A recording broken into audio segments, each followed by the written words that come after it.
Pero ang pinakaayaw ko lang din kasi sa mga senaryo dito, yung kakausapin ka ni manong driver tapos nilalaksan niya pa yung gas niya.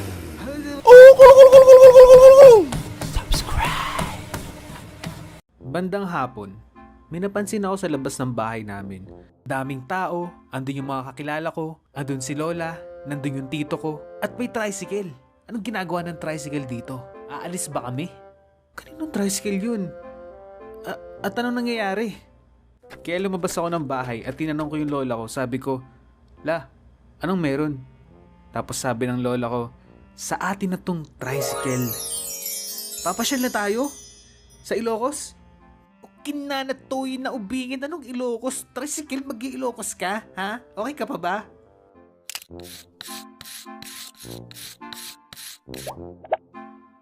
Tuwing mamamalengke kami, ginagamit namin yung tricycle at lagi akong pinapaupo sa maliit na upuan. Dahil nga naman sabi daw nila, pambata yun.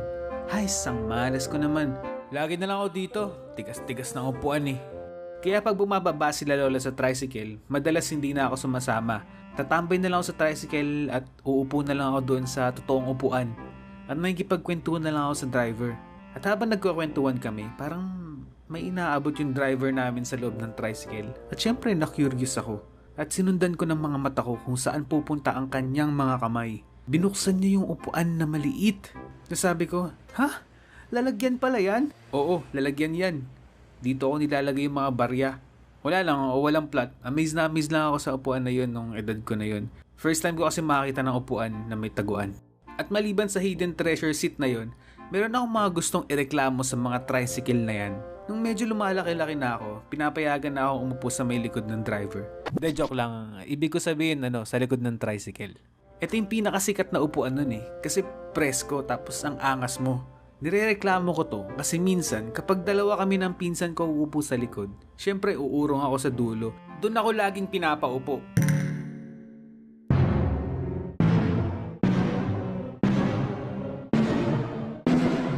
Sana naman kuya, lagyan nyo na ng foam tong bakal na to. Yung ibang tricycle may foam na pero yung sa atin wala pa rin. Ano ba naman yan? Kawawa naman yung mga chicken nuggets ko dito. Pero paborito ko talagang umupo sa likod ng tricycle. Kaya simula nung pinayagan na ako sumakay doon na ako madalas pumapwesto.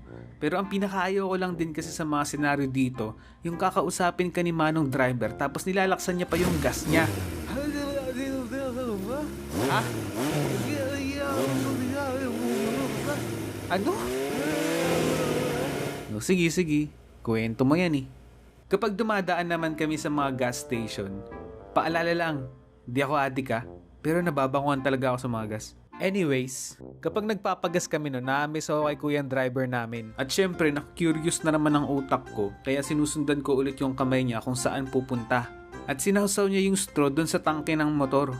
Tapos chinek niya sabay sabi ng, paubos na nga yung gas ko. Sige, full tank boss. At amazed na naman ako. Akala ko kasi sasabog yung motor kapag kung ano-ano yung sinawsaw mo dun. Pero amazing. Meron pa nga dati yung mga gas na nasa bote ng soft drinks. Parang ang sarap inumin. Strawberry flavor. Sarap. Hindi, joke lang. Pero maganda din dito yung ginagawa nila dati kapag pinapasok yung bote sa tangke. Oh, ang galing ni Ethan ko na yan. Tornado na yan ni Ethan. Oh my God, sobra na solid. At dati ng mga panahong ito, naghahatid kami ng ulam sa mga kamag-anak namin.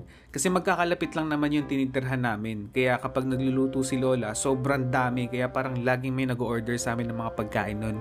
Pagkatid namin ng ulam dun sa isa naming kamag-anak, minsan nagsichismisan pa yung lola ko sa yung mga kamag-anak namin dun, kaya napapatagal yung pag-antay namin ni manong driver sa labas ng bahay.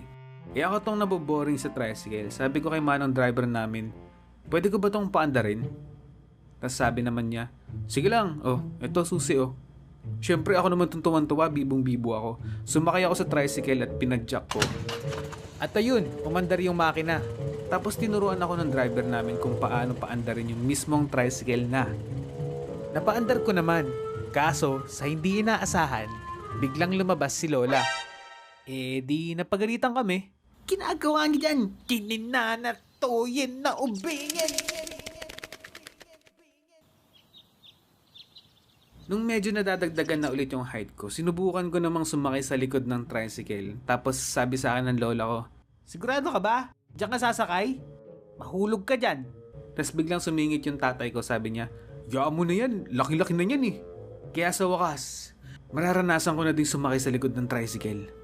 Pero yung tricycle kasi namin nun, sobrang luwag yung patungan dun sa likod niya. Kaya medyo mauga kapag dumadaan kami sa lubak. Kaya oh shit ka na lang dun.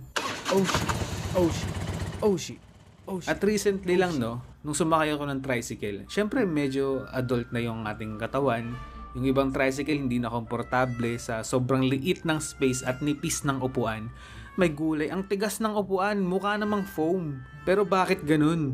At dahil kinulang din sa space yung nasakyan ko nung nakaraan, tabingi na din yung ulo ko. Buti na lang kaya pa ng mga buto-buto ko. Tapos may mga tricycle driver din na hindi nagpapasakay minsan. Kuya, dyan lang. Ay boss, traffic, saka mainit. Lakarin nyo na lang, malapit lang naman. Kaya nga ako sasakay kasi mainit. Wala pa akong dalang payong nito. Grabe, ang hassle nun nung may pupuntahan ako. Naglakad na lang ako, kaya pagdating ko dun sa pupuntahan ko, sobrang pawis na pawis ako at amoy araw. Pero di ko rin sila masisisi, baka display lang nila yung tricycle na nakapila sa labas. Baka magsasakay lang sila kapag wala ng traffic sa earth, saka kapag sumabog na yung araw para hindi na mainit. Joke lang. Okay guys, bonus story. Dati nung elementary ako, nung hatid sundo ako ng tricycle namin sa school. Madalas niya ako hinahatid sa may karinderya malapit sa bahay namin kasi doon kami nagpo-food trip. At habang kumakain ako, naisip ko mag-GM nun sa mga klase ko para magtanong kung ano yung assignment namin. At pagdukot ko ng phone ko sa bulsa ko, hindi ko makapa yung cellphone, doon ko lang naman lagi yung nilalagay. Mahilig kasi ako maglagay ng cellphone sa bulsa noon kahit slacks yung pantalon ko, saka yung pantalon ko noon pangit yung bulsa. Pinatahi lang kasi sa kakilala para makamura. Kininanatoyin na ubingin! Kaya yung bulsa ko noon maliit at nakalitaw lagi yung phone.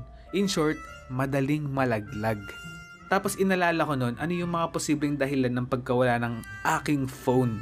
Tumingin-tingin lang ako sa paligid at nakita ko pa yung tricycle namin. Kaya syempre naisip ko, baka nasa tricycle namin. Yun lang naman yung posibleng malalaglagan ng cellphone ko Kaya pinuntahan ko na. Naku!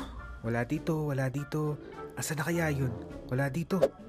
Nung hindi ko na makita, umuwi na lang ako sa amin tapos buong araw akong nanlambot.